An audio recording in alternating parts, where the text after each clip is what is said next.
주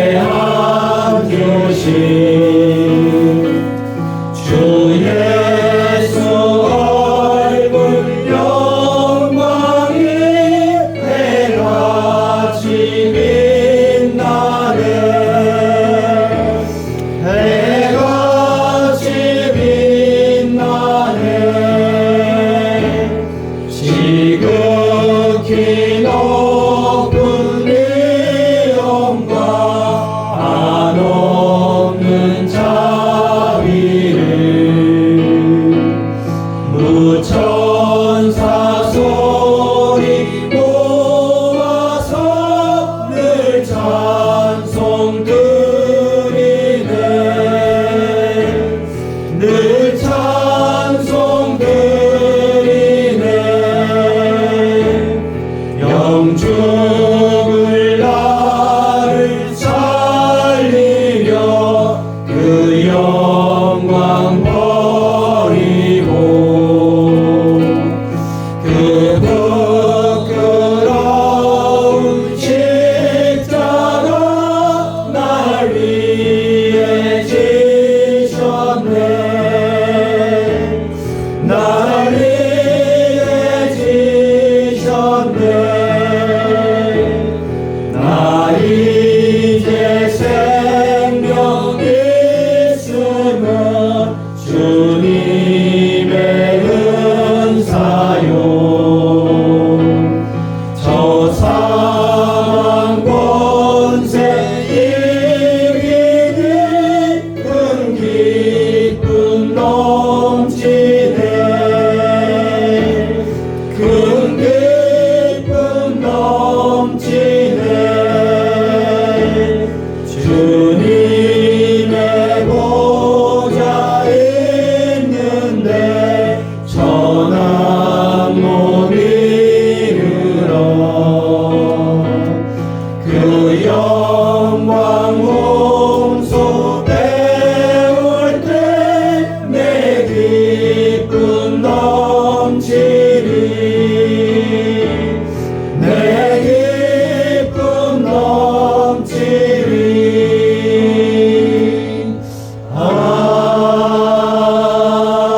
아멘. 거룩하신 하나님 아버지, 오늘 주의 날 성일에 우리를 예배자로 인도하심을 감사드립니다. 하나님 아버지, 우리가 이 시간 마음을 다하고 또 성품을 다해서 하나님 앞에 드려진 예배 기쁨으로 받아 주시옵소서. 하나님 아버지, 우리가 날마다 깨어서 정말 하나님과 함께하는 그런 진실된 삶을 살게 도와주시옵소서. 오늘도 예배를 받으시는 우리 주 예수 그리스도의 이름으로 기도합니다. 아멘. 하늘에 계신 우리 아버지여, 이름이 거룩히 여김을 받으시오며 나라의 임하시며 뜻이 하늘에서 이룬 것 같이 땅에서도 이루어지리라. 오늘날 우리에게 유하여 주시옵시고 우리가 우리에게 죄진 자들 앞에 사하여 준 것 같이 우리 죄를 사하여 주옵시고 우리를 시험에 들게 하지 마옵시고 다만 악에서 구하옵소서. 나라와 권세와 영광이 아버지의 영원히 있사옵나이다. 아멘.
우리의 삶을 주관하신 하나님 아버지,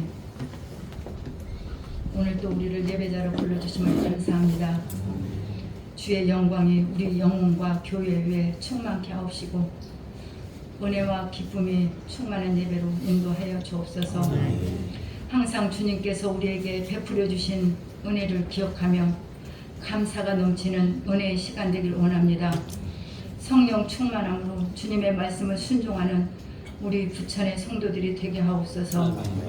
한 주간도 각자의 자리에서 맡겨진 일을 감당하며 지치고 힘든 모습으로 주님 앞에 섰습니다.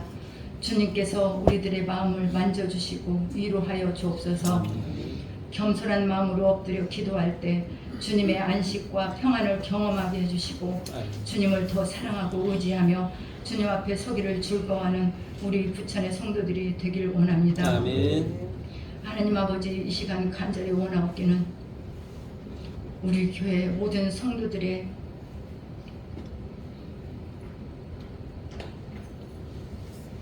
관계가 하나님이 기뻐하시는 관계의 모습으로 잘 회복되며 아버지 하나님의 함께 하시는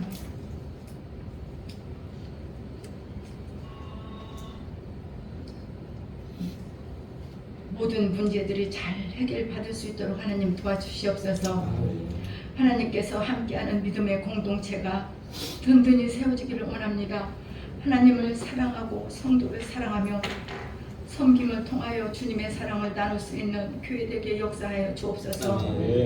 이 시간 말씀을 듣습니다. 성령께서 우리를 주관하여 주셔서 전해지는 그 말씀이 살아계신 하나님의 음성으로 성령이 교회에게 하시는 말씀으로 우리 심령에 새겨지게 하시고 말씀을 순종하여 우리 삶이 변화될 수 있도록 성령께서 역사하여 주시옵소서. 성도가 행복한 교회가 되기를 원합니다. 주님이 원하시는 건강한 교회가 세워지기를 소망하며 우리를 죄에서 구원하신 예수님의 이름으로 기도하옵나이다. 아멘.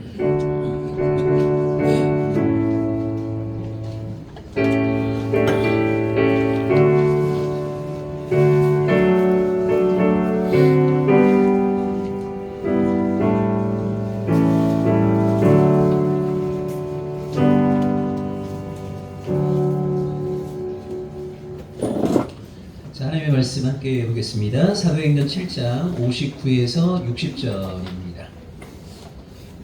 오늘 짧으니까요, 함께 말씀을 봉독하도록 하겠습니다. 저희가 돌로 스데반을 치니 스데반이 부르짖어 가로되 주 예수여 내 영혼을 받으시옵소서 하고 무릎을 꿇고 그게 불러가로되 주여 이 죄를 저들에게 돌리지 마옵소서 이 말을 하고 아니라 봉기도 올려드리겠습니다. 하나님, 분주했던 일상의 삶을 내려놓고 이곳에 우리가 함께 하고 있습니다.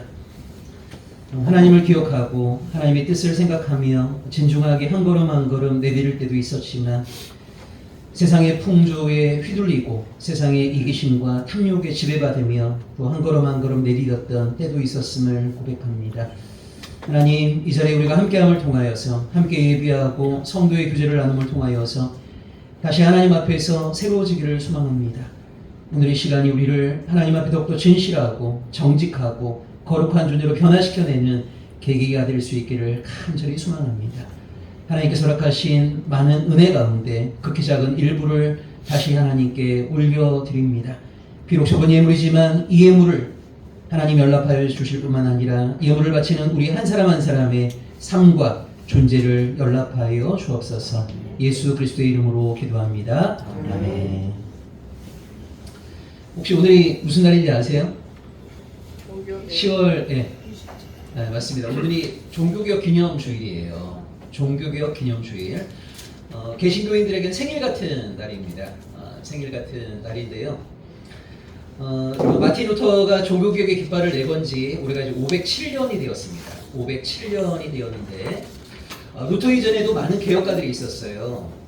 루터나 깔벤, 츠빙글리, 멜랑이톤, 부처, 위클리프, 후스 할 것 없이 너무나 많은 사람들이 로마 캐톨릭의 타락과 부패에 대해서 이 종교개혁의 깃발을 들었습니다. 자, 그렇다면 이런 개혁가들이 볼 때 로마 캐톨릭의 가장 심각했던 문제가 뭘까요? 로마 캐톨릭의 이 문제 때문에 개혁가들이 결국 로마 캐톨릭이 타락하고 부패했구나라고 생각했는데, 개혁가들이 볼 때 로마 캐톨릭의 가장 심각한 문제는 뭐였을까요? 면죄부, 재정, 성경에서 독점. 맞습니다. 성경 해석의 독점. 그러니까 면죄부나 뭐 재정적인 문제 다 큰 문제 가운데 하나였는데요. 그 문제를 거슬러 이렇게 내려가 보게 되면 결국 로마 캐톨릭의 가장 심각한 문제는 뭐였냐면 성경을 신부들이 독점하고 있었다는 겁니다. 여러분, 사실 오늘날 우리는 이렇게 성경을 다 가지고 계시지만 불과 500년 전만 하더라도요, 일반 성도들이 성경책을 가지고 자기의 눈으로 하나님의 말씀을 본다라고 하는 것은 상상할 수 없는 일이었어요. 성경은 오직 누구의 손에 있는 겁니까? 신부들의 손에 있는 겁니다. 신부들만이 성경을 가지고 있었습니다. 라틴어로 기록된 그 성경만이 유일한 성경으로 인정을 받았고요. 여러분, 일반 성도들이 라틴어를 어떻게 읽습니까?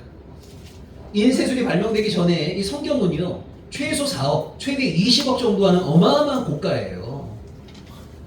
이걸 어떻게 내가 구매할 수 있습니까? 상상도 할 수 없는 일이죠. 그러니까 성경은 오직 신부들의 손에 있는 거고요. 미사 때마다 신부들은요, 자기가 하고 싶은 이야기를 마음껏 선포했습니다. 성경에 읽어놓고. 근데 뭔 상관이에요? 일반 성도들은 성경이 아예 없는데. 이걸 이제 종교개혁가들은 가장 큰 문제로 본 거예요. 결국은 신부에게만 성경이 있고 일반 성도들은 성경이 없다 보니까 신부들이 자기 하고 싶은 이야기를 하나님의 뜻이냐 마음껏 선포한 겁니다. 거기에 일반 성도들은 순진하고 착한 마음에 신부들이 시키는 대로 열심히 순종하는 거죠. 여러분, 한번 생각해 보세요. 솔로몬이 성전을 짓고 나서 예수님이 이 땅에 오실 때까지 한 1000년의 시간 동안 예루살렘 성전에서 왕노릇하던 대제사장 가운데 하나님을 제대로 경외했던 대제사장이 있었을까요? 여러분, 중세 1000년의 기간 동안 유럽 사회를 지배했던 교황들 가운데 진짜 하나님을 경외하고 하나님을 두려워했던 교황이 한 명이라도 있었을까요? 그런 역사를 여러분이 아신다면 오늘날 대한민국의 대형교회 목사들 가운데 하나님께 옳다 인정받을 수 있는 목사가 단 한 명이라도 있을까요?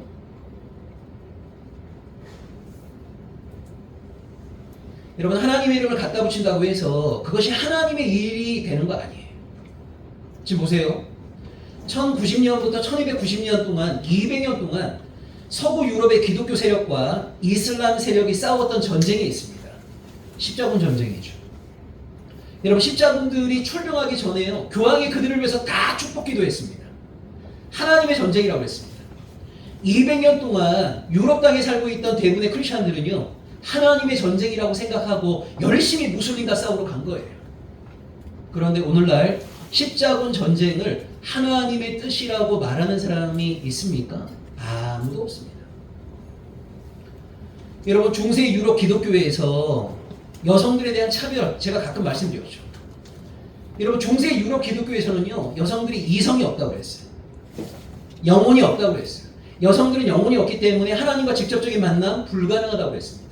그러니까 여인들이 하나님 만나려면 누구를 통해야 됩니까? 남자 아버지를 통하거나 남자 남편을 통해서만 여인들은 하나님 만날 수 있다고 생각했어요. 여인들은 이성이 없어요. 이성이 없으니까 논리 정연한 사고가 아예 불가능합니다. 여인들에게 뭐만 있습니까? 감정만 있는 거예요.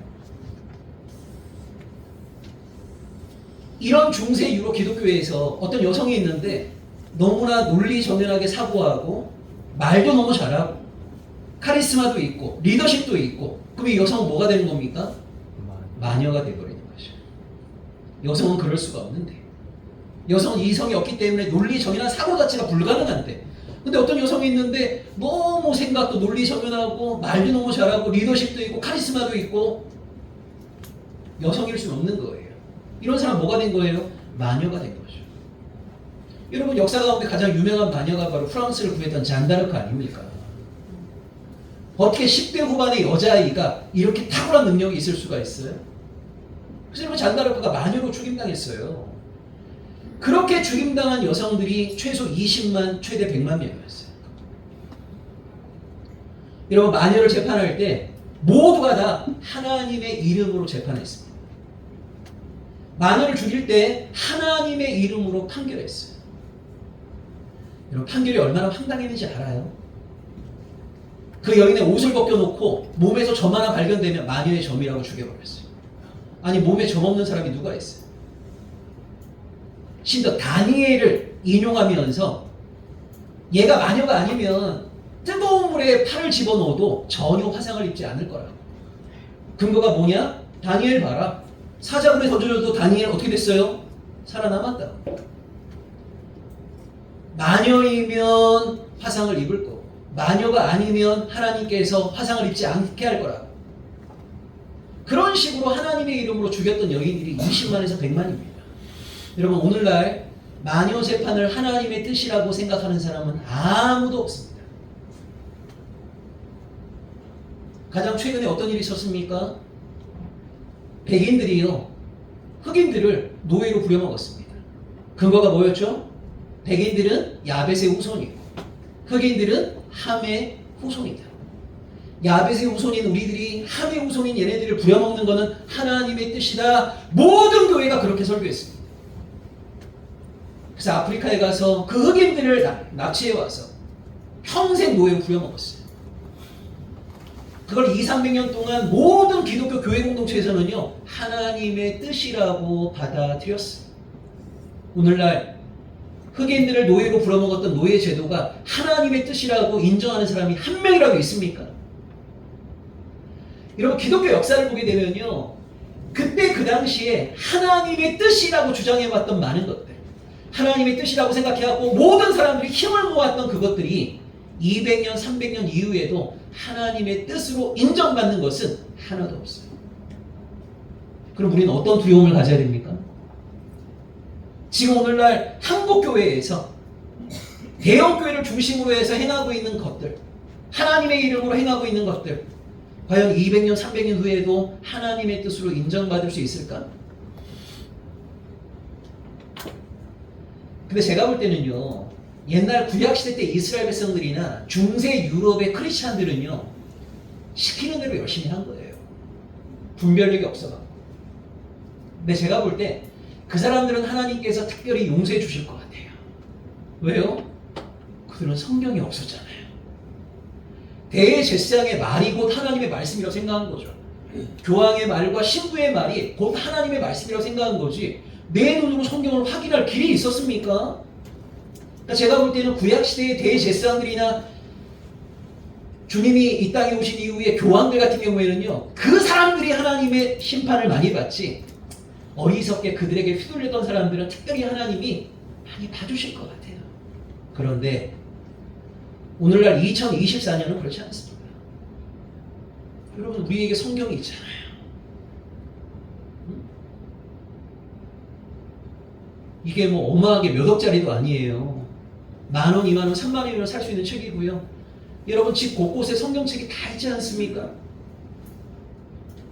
오늘날 거짓 목사들에게 휘둘리는, 저는 하나님께서 거짓 목사들만 책망하지 아니하고 성경이 있음에도 불구하고 하나님께서 당신의 뜻이 무엇인가를 우리에게 알려주셨음에도 불구하고 말씀을 읽지 않고 말씀을 공부하지 않고 말씀을 연구하지 않는 저는 신앙인 개개인에게도 하나님이 책임을 물을 거라고 저는 확신해요.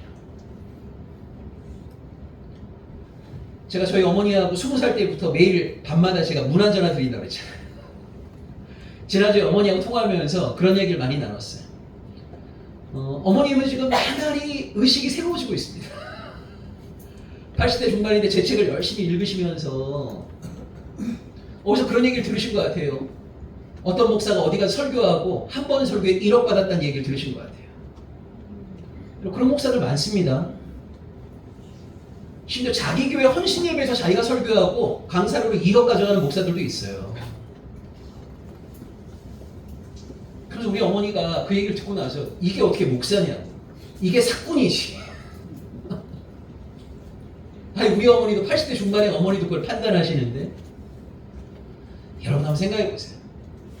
목사가 은퇴할 때 퇴직금으로 지가 교회를 키워놨다고 퇴직금으로 200억 받아가는 게 목사입니까? 어찌 그리 분별력이 없습니까? 교회를 세습하건 말건 항공비를 몇 억을 쓰건 말건 그 목사 아래에서 무릎 꿇고 목사가 시키는 대로 끌려다니고 있는 그걸 어떻게 하나님의 백성이라고 말할 수가 있습니까? 그런 의미에서 지금 한국교회는요, 종교교육 507주년을 앞두고 진짜 우리 안에 있는 죄악들에 대해서 정말 통해 작업을 해야 돼요. 여러분 10몇 년 전에 신정아 가짜 박사학위 사건 기억나세요 혹시? 그때 검찰에 960명의 가짜 박사들이 정보가 입수되었는데요. 그 가운데 800명 이상이 목사들이에요. 목사들. 공부도 제대로 안 하고 미국 가서 유럽 가서 가짜 박사학위 받아오는. 그리고 한국교회 안에서는 나 목회학 박사라고. 하나님에 대한 경외가 있다면 그따위 행동 못하죠. 요즘은 안 그러겠지만 여러분 70년대 80년대 옛날에 부흥회 같은 거 하잖아요. 그때는 진짜 5일씩 했어요. 아침에도 하고 오후에도 하고 저녁에도 하고. 그럼 나쁜 목사들은 뭐 한 줄 아세요? 부흥회 기간 동안에 거두어들인 헌금의 반을 강사료로 가져갑니다. 그러니까 이놈들이 하나님의 말씀을 선포하는 게 아니고 죄다 교인들 주머니 털 것만 생각하는 거예요. 부흥회 5일 기간 동안 헌금 8천만 원 나오면 4천만 원 가져가는 거죠. 그렇게 계약을 하는 놈이나 그런 계약을 하고 돈을 가져가는 놈이나 이런 것들을 어떻게 목사라고 부릅니까? 사꾼들인 거죠. 사꾼들. 그런데 어리석은 성도들은 그런데 휘둘려갖고 지 전셋집 보증금 빼갖고 월세로 가면서 교회에 갖다 바쳐. 여러분 그거 하나님이 받으시지 않습니다. 종교 사기꾼에게 속임당한 거지 그런 헌금을 하나님이 받으시겠냐고요. 그런 헌금을. 목사가 권사하고 무인태를 들락날락 거려도 교인 61%가 이 목사에게 9억 주자고 합의하는 곳이 한국교회인데 오늘 한국교회에 정말 하나님을 두려워하고 경외하고 제정신을 가지고 신앙생활하는 사람이 과연 몇 명이나 있겠어요? 몇 명이야? 이걸 여러분 종교교회 507주년을 우리가 기념하면서 정말 통해 자복해야 되는 거예요. 근데 우리 안에 있는 죄악들이 이렇게 가득한데 근데 그런 죄악이 다 드러났음에도 불구하고 한 번도 제대로 한국교회는 회개하지 않았는데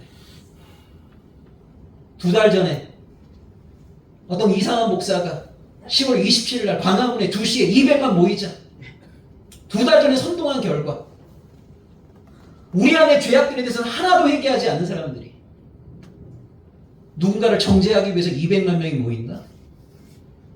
여러분 그거를 세상 사람들이 뭐라고 생각할지 한번 생각해 보세요. 스스로는 회개할 줄도 모르는 사람들이 누군가의 죄에 대해서 정죄하고 그들을 규탄하고 그것이 종교개혁의 정신입니까? 아닙니다. 우리 안의 모습들을 성찰해야죠. 우리 안의 모습들을 회개해야죠. 근데 여러분 진짜 한국교회는요 회개가 뭔지를 한 번도 제대로 보여준 적이 없습니다. 일제 말에 98%의 교회가 신사참배했어요. 일본이 전쟁에서 이기게 해달라고 2만 번 이상의 기도를 했어요. 여러분 그 기도회를 하나님이 들으셨겠어요? 일본의 전쟁 물자를 제공하기 위해서 교회당 건물 팔아갖고 일본의 국방원 갖다 바쳤어요. 여러분 카미카제 특공대라고 아시죠? 그 카미카제 특공대가 타고 갔던 비행기에 조선 장로, 조선 감리호가 써있어요.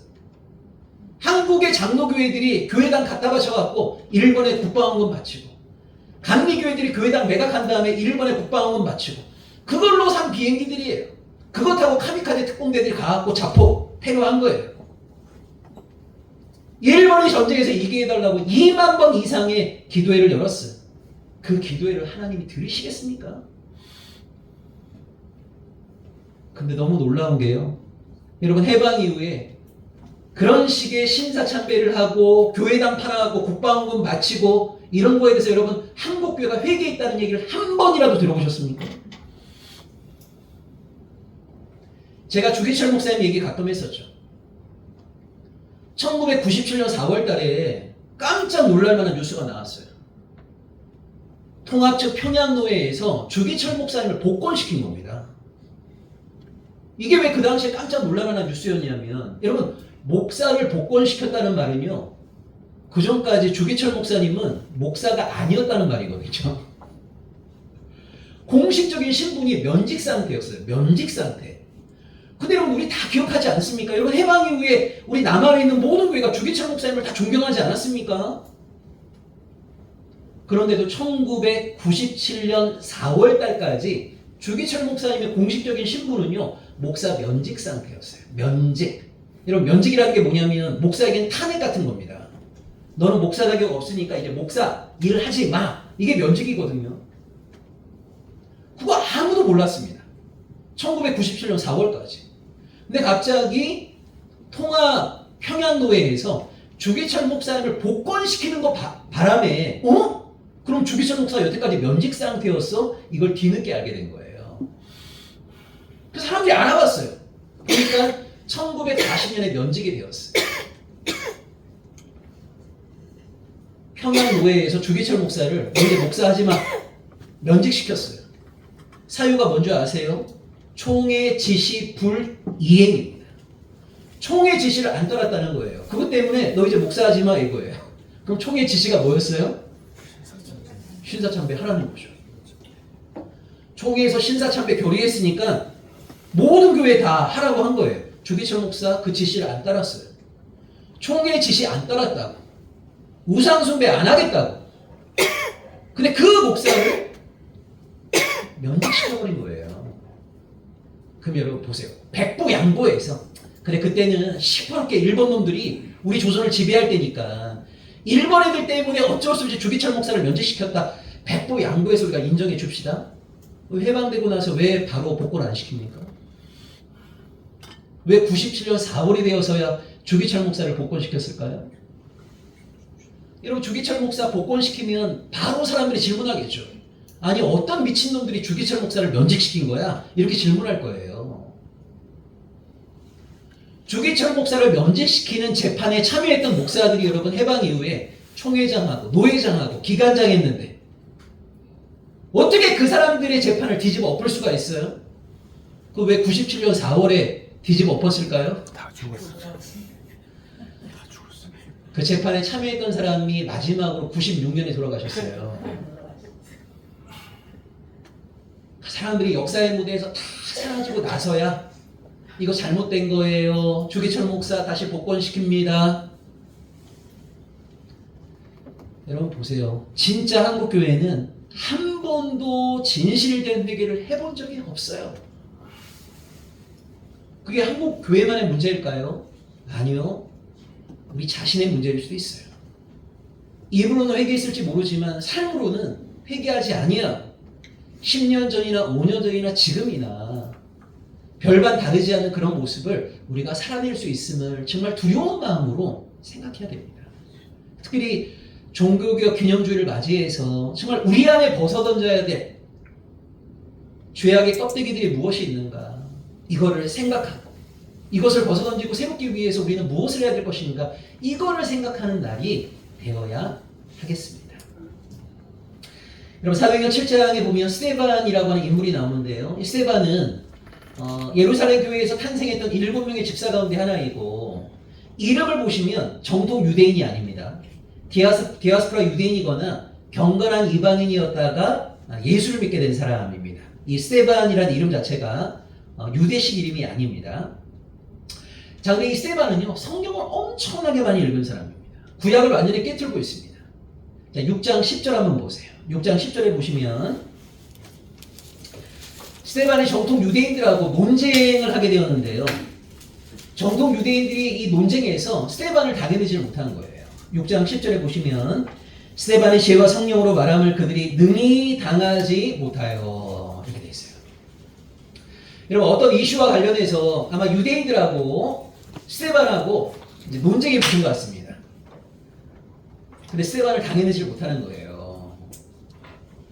그만큼 이제 스데반이 정말 지적으로도 잘 무장되어 있는 사람이고 하나님의 말씀에 대한 온전한 이해를 갖고 있었던 그런 인물임을 우리가 알 수 있는데 여러분 누구랑 내가 논쟁을 했는데 내가 졌어요. 그러면 보통 진 사람들이 어떤 마음을 품어요? 칼을 갈죠. 보통은 칼을 갈아요. 그 더 일반적인 경우에는요 여러분 어떤 이슈와 관련해서 토론을 할 때 이 이슈와 관련해서 공부를 엄청 많이 한 사람하고 공부를 전혀 안 한 사람하고 여러분 토론이나 논쟁을 하면 보통 누가 이깁니까? 어떤 여러분 한 분야와 관련해서 정말 공부를 이것도 하고 저것도 하고 심사숙고했던 어떤 사람하고 어떤 주제와 관련해서 공부가 전혀 안 돼 있는 이런 사람하고 여러분 논쟁을 하면 보통 누가 이겨요? 고집센 사람이 이깁니다. 근데 여러분 이금표가 고개를 숙이는 것처럼 공부를 많이 한 사람들은요 함부로 말하는 걸 정말 조심하게 돼요. 왜냐하면 이럴 수도 있다라고 하는 것을 알고 있거든요. 그런데 어떤 분야에 대해서는 공부가 잘 안 돼 있는 사람일수록 자기가 생각하고 있는 그것만을 정답이라고 생각해요. 자기 정답을 갖고 있어요. 자기 정답. 그런데 왜 이것이 정답인가에 대해서 누군가를 설득시켜낼 만한 논리는 없어요. 사람이 자기 정답은 있고 논리가 없으면 고집이 세집니다. 고집 센 사람의 특징이 뭔지 아세요? 목청이 엄청 좋아요. 이 사람들은 절대 질 수가 없어요. 절대 지지 않아요. 그러니까 우리가 생각할 때는 똘똘한 사람이 여러분 논쟁에서 이길 것 같지만 아니요. 고집 센 사람이 이깁니다. 그러니까 스테반하고 뭘 얘기하는데 스테반이 너무 지적으로 무장되어 있는 사람이다 보니까 당해낼 길이 없어요. 그럼 졌잖아요. 그러면은 우리 생각이 좀 짧았다. 당신이 말하는 게 옳다. 인정해주면 얼마나 좋아요. 그런데 보통 이런 논쟁에서 패배하고 할 말이 없는 사람들은요. 칼을 간단 말이에요. 분노가 쌓이죠. 13절에 어떤 일이 벌어집니까? 거짓 증인들을 세우니 이르되 이 사람이 이 거룩한 것과 율법을 거슬러 말하기를 맞이 아니하는도다. 스테반과의 논쟁에서 패배한 사람들이요. 스테반을 유대교 법정에다가 고소한 거예요. 고발한 거예요. 죄목이 뭡니까? 스테반이 여기 거룩한 곳이라고 하는 건 성전이에요. 성전. 성전과 율법을 모독했다는 거예요. 성전과 율법을 모독했다. 자, 근데 이것이 여러분 그 당시 유대인들에게는 어마어마한 죄악입니다. 오늘 7장에서 여러분 강조하고자 하는 바가 바로 이겁니다. 잘 보세요. 당시 유대인들은 솔로몬이 지었던 성전을요. 솔로몬이 지은 하나의 건물로 생각하지 아니하고 성전을 뭐라고 생각했을까요? 성전을 하나님의 집이라고 생각했어요. 그러니까 여러분 성전을 하나님의 집이라고 생각하게 되면 여러분 하나님의 집이란 말은 뭐예요? 하나님이 그곳에 계시다는 거예요. 또 오늘날 여러분 신앙인들 중에도 그런 분들 많습니다. 예배당에 하나님을 만나러 간다라는 표현을 쓰는 사람들이 많잖아요. 여러분 하나님 만나려면 예배당 와야 됩니까? 여러분이 여기를 와야만이 하나님을 만날 수 있는 겁니까? 천만의 말씀이에요. 아니 여러분의 가정에서는 하나님 못 만납니까?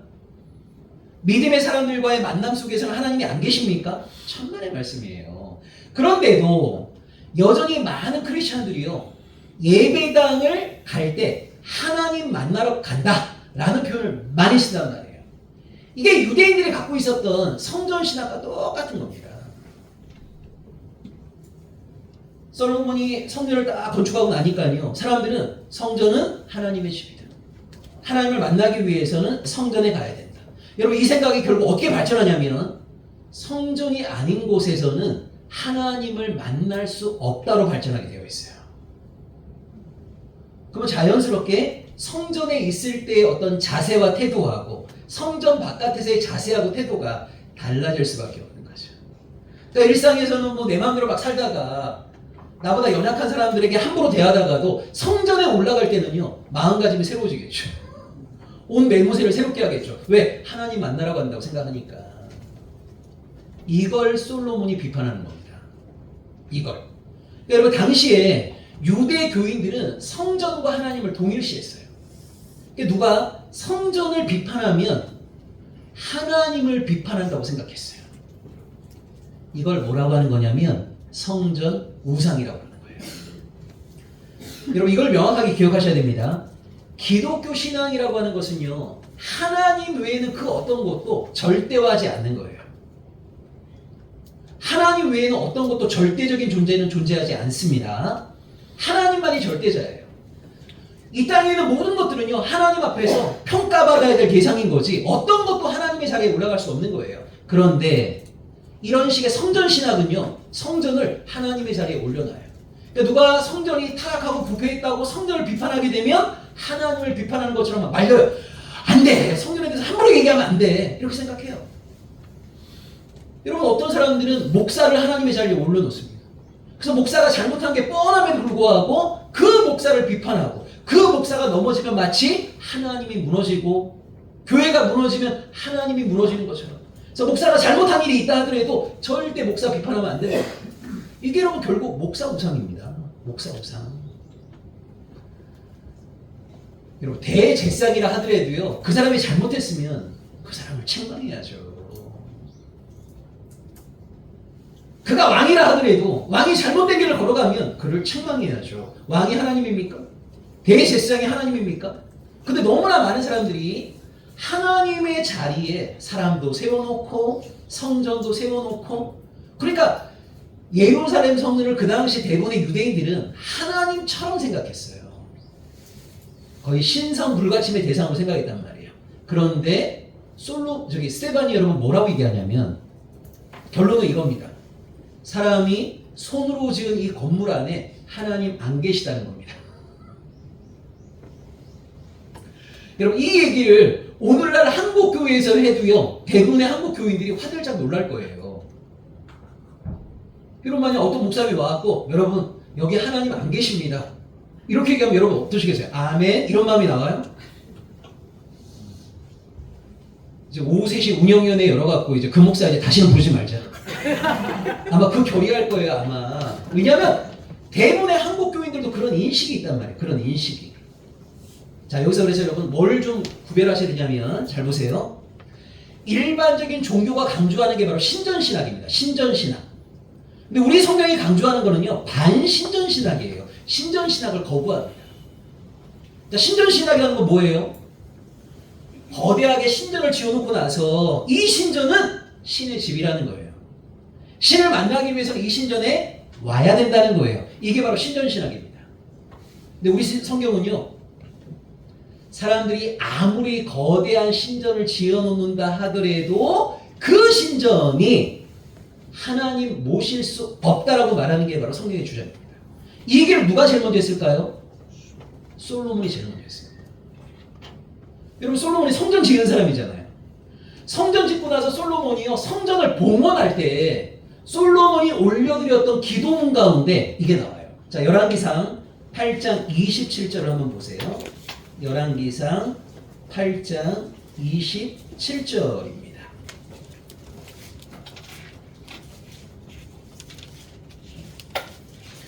이게 열왕기상 8장이 성전을 봉헌할 때 솔로몬이 올려드렸던 기도거든요. 솔로몬이 자기 입으로 뭐라고 하는지를 잘 보세요. 열왕기상 8장 27절입니다. 하나님이 참으로 땅에 거하시리이까 하늘과 하늘들의 하늘이라도 주를 용납하지 못하겠거든 하물며 내가 건축한 이 성전이오이까, 이렇게 얘기해요. 여러분, 이 말이 무슨 말이에요? 내가 지금 야훼 하나님을 위해서 이렇게 멋진 성전을 지었지만 이 성전 안에 하나님 모실 수 없다는 거예요. 여러분, 한번 상상해 보세요. 우리가 거대한 성전을 지었는데 이 성전에 하나님을 모실 수 있다, 하나님은 이 성전에 계신다 라고 한다면, 여러분, 그 하나님을 모시는 성전이 큰 겁니까? 하나님이 큰 겁니까? 성전이 큰 거죠. 아니, 천하 만물을 창조하신 하나님을 어디에 모실 수 있단 말이에요? 어디에? 솔로몬은 그걸 알았어요. 자기가 아무리 멋진 성전을 지었다 하더라도 이 성전 안에 하나님을 모실 수 없다라고 하는 걸 알았어요, 솔로몬은. 그런데 막상 성전이 지어지고 나니까 이스라엘 백성들도요, 고대 근동의 일반 종교인들처럼 그 성전이 하나님의 집이라고, 거기에 하나님이 계시다고, 하나님을 만나려면 거기에 가야 된다고 생각한 거예요. 완전한 착각이죠. 그 솔로몬의 이야기를 다시 강조한 사람이 누구냐면 7장의 스데반입니다. 여러분, 사도행전 사도행전 7장은요. 야, 이 스데반이라는 사람이 구약을 얼마나 많이 읽었는가를 우리에게 알려주고 있어요. 완전히 구약의 중요한 내용들을 스데반은 다 꿰뚫고 있습니다. 그래서 여러분 7장에 이 스데반의 설교를 쭉 보시면요. 구약의 중요한 엑기스가 이 안에 다 담겨 있습니다. 그래서 혹시 여러분 가운데 구약은 한번 읽고 싶은데 너무 분량도 많고 어렵기도 하고 이런 분들은요. 사도행전 7장을 꼼꼼히 읽으시면 구약을 일독한 효과가 있어요. 그래서 여러분 사도행전 7장을 한 10번 읽으시면 구약 10독한 겁니다. 그만큼 여러분 이 사도행전 7장이 구약의 중요한 내용들을 다 모아놨어요. 다 모아놨어요. 근데 여러분 이 정도의 이야기를 스데반이 할 수 있었다는 말은 얼마나 스데반이 하나님의 말씀에 대해서 해박한 이해를 가지고 있었는가를 우리에게 알려주잖아요. 자, 스데반이 얘기하는 핵심은 이겁니다. 잘 보세요. 솔로몬이 여러분 성전을 짓기 전에 아브라함 있죠? 아브라함이 갈대아 우루, 하란, 가나안, 기근을 피해서 이집트로 내려갔을 때 하나님 만났어요? 안 만났어요? 만났죠.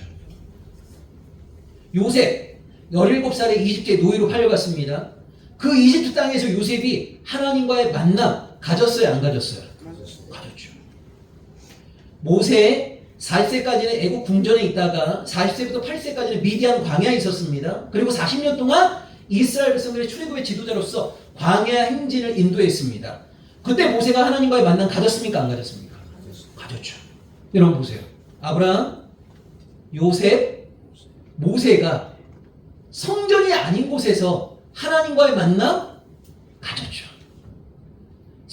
성전에서만 성전이 있어야만 하나님과의 만남을 갖는 거 아니죠. 성전이 아닌 곳에서도 하나님과의 만남을 가졌잖아요.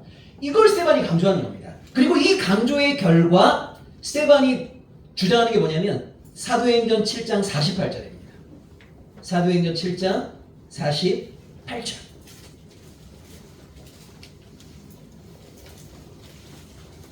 그러나 지극히 높으신 이는 손으로 지은 곳에 계시지 아니하신다는 거예요. 이거 한마디로 여러분 폭탄 선언인 거예요. 오늘날에도 이 얘기하면요 교인들 다 화들짝 놀랍니다. 여러분 이 교회당에 하나님이 계시지 않습니다. 이렇게 얘기하면 여러분 얼마나 놀랐겠어요. 저게 목사인가 이런 생각이 들 거 아니에요. 스데반이 그 얘기한 거예요. 당신들이 하나님의 집이라고 생각하는 이 성전 여기에 하나님 계시지 않는다는 거예요. 이게 여러분 얼마나 놀라운 선언이에요.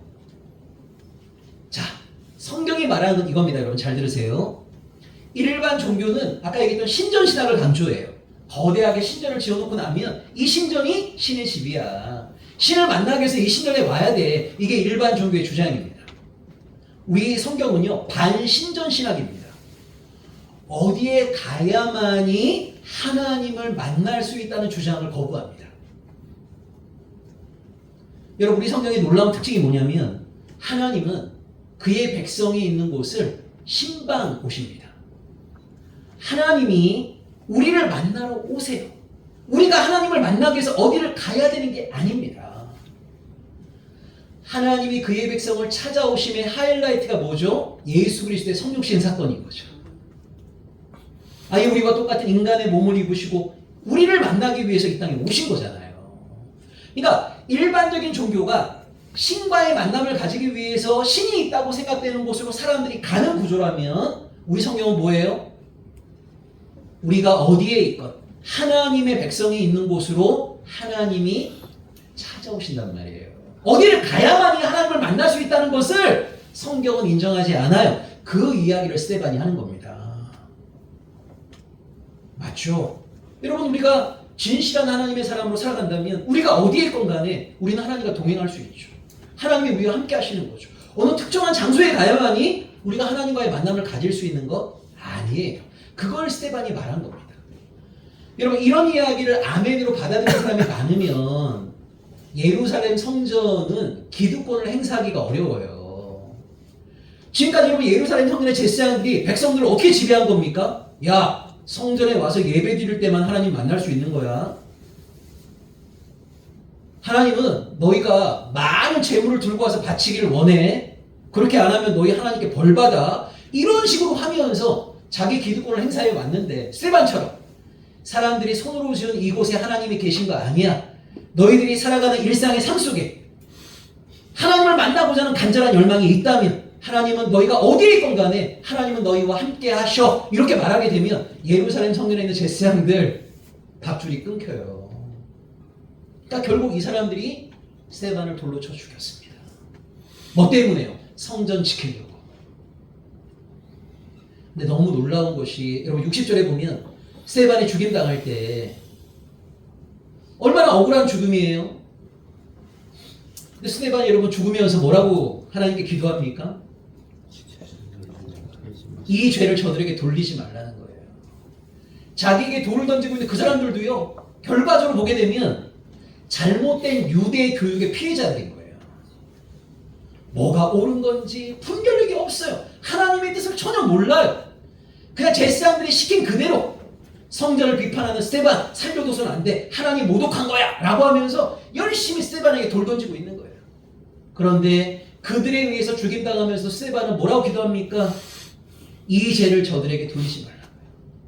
분별력이 없어서 하나님의 뜻이 무엇인지를 몰라서 저들이 하고 있는 저것을 용서해달라고. 여러분 얼마나 멋진 신앙인이에요 스데반이. 보통 우리가 억울한 죽임을 당하면 눈에 막 핏대를 세우면서 귀신이 되어서 복수할 거야. 이게 여러분 보통 사람 마음 아니에요?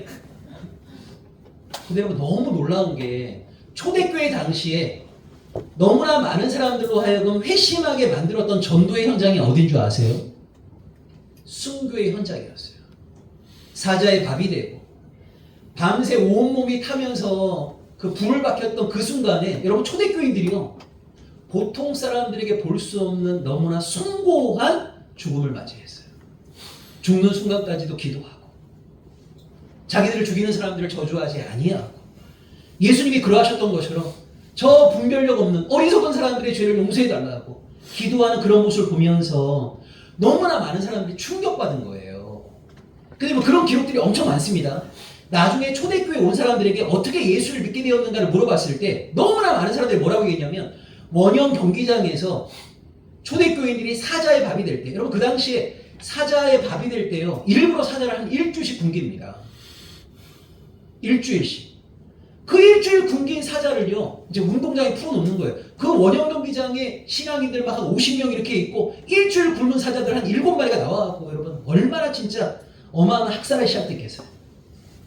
근데 그 죽임당하는 그 와중에도 이 신앙인들이요 보통의 사람들 같으면 살기 위해서 막 뛰어다니고 난리를 칠 텐데 너무나 숭고하게 생의 마지막을 맞이하는 모습을 보면서 사람들이 그때는 죽여라 죽여라 하면서 술 마시고 제정신이 아니죠. 그런데 이 모든 것이 끝나고 집에 돌아가는 길에 이 환영이 계속 나타났다는 거예요. 도대체 그 사람들은 어떤 사람들이길래 생의 마지막을 그렇게 맞이할 수 있었는가? 도대체 그들이 믿는 예수라는 존재가 누구이길래 이렇게 생의 마지막을 장엄하게 숭고하게 맞이할 수 있는 힘을 그들이 갖게 되는 것인가? 그러니까 사람들이요 순교의 현장에서 저들의 힘에 대해서 생각하게 되고 저들이 갖고 있는 신앙에 대해서 생각하게 되고 그래야 나중에 초대교회로 회심한 사람들이 굉장히 많았어요. 저는 우리 부천 예배당이 사람들에게 그런 놀라움을 줄 수 있는 예배당이 되었으면 좋겠어요. 여러분 교회개혁과 갱신은요 무슨 상식적인 목사 불러갖고 윤리적인 문제 일으키지 않고 이 정도로 여러분 끝나서는 안 되고 우리 한 사람 한 사람이 매 순간마다 하나님 앞에 더욱더 진실해지는 거, 정직해지는 거, 거룩해지는 거, 세속의 욕망을 십자가에 못 박을 수 있는 거, 나보다 연약한 사람들에게 함부로 대하지 않는 것, 말 한마디에 행동 하나하나 정말 조심하는 것, 이런 것들을 통해서 여러분 그것이 사실은 우리가 해야 될 참된 개혁과 갱신의 저는 궁극적인 모습이라고 봐요. 잘못할 수 있습니다. 잘못했으면 바로바로 사과하고 회개하고 새로워지려고 애를 쓰고 이것이 여러분 개혁과 갱신의 궁극적인 목표가 돼야죠. 그래서 우리 부천 예배당이 시간이 지나면 지날수록 더 우리 안에 진실함과 정직함과 거룩함이 많아지고 서로에 대한 사랑과 애정이 많아지고 세속의 가치로부터 점점 진리 안에 자유한 사람들이 많아지고, 이것이 여러분 진짜 하나님을 기쁘시게 하는 개혁과 갱신 아니겠습니까? 그런 놀라움, 야, 부촌 사람들이 그런 삶을 지금 살고 있대, 그런 교회를 만들어내고 있대 라고 하는 놀라움을 줄 수 있는 그런 예배당이 되었으면 좋겠어요. 비록 쉽지 않은 길이지만 여러분, 성령 하나님께서 우리를, 이 선한 마음을 가지고 있는 우리를 도우실 것을 기대하시면서 옆에 있는 지체들의 손을 꽉 잡으시고 힘있게 아름다운 개혁과 갱신의 길을 함께하면 좋겠습니다. 자, 일어나셔서 오늘은 그냥 그 자리에서 우리 함께 찬양할 건데요. 누군가 널 위해 기도하네 할 때 여러분, 우리 옆에 있는 분들을 위해서 우리 기도해야 됩니다. 그러니까 기도하실 때 그들 자녀들 잘 되게 해달라고, 사업 잘 되게 해달라고 우리 늘 했던 그런 기도 말고, 옆에 있는 분이 더 하나님을 경외하고 하나님과 신실하게 동행하고 하나님 앞에서 더욱더 진실한 사람이 될 수 있도록 그런 기도를 우리가 게으르지 아니하고 옆에 있는 지체들을 위해서 신실하게 잘 하겠다는 마음의 다짐을 가지고 우리 함께 찬양하면 좋겠습니다.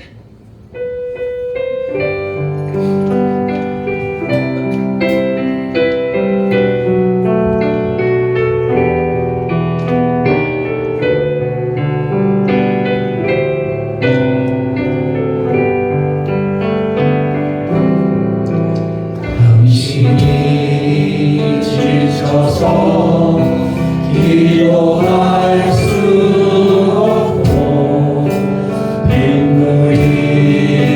빗물처럼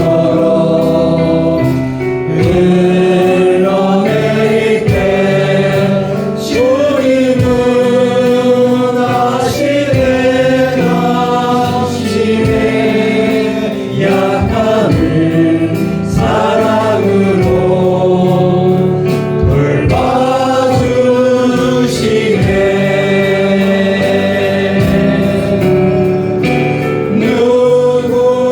누군가 널 위하여, 누군가 기도하네.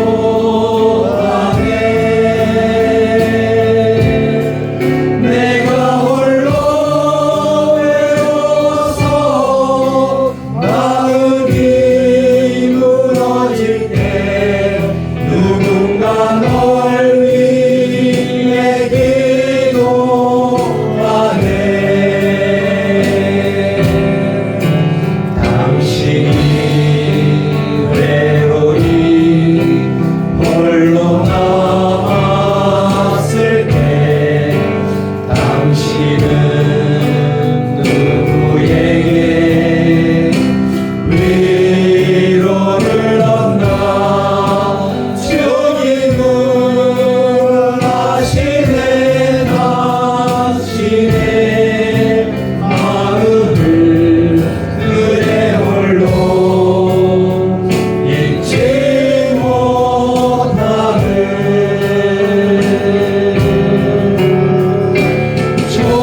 조용히 그대 위해 누군가 기도하네. 내가 홀로 외로워서 마음이 무너질 때 누군가 널 위해 기도하네.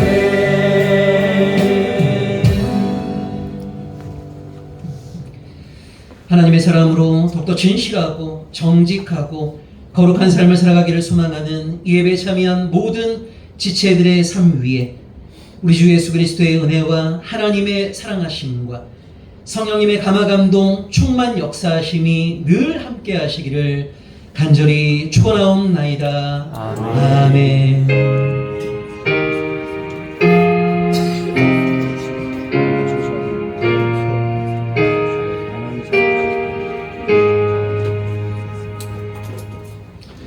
우리가 5명 이상 손잡으시고 인사하시면서 당신을 위해서 기도하겠습니다. 예, 인사 꼭 나누시기 바랍니다.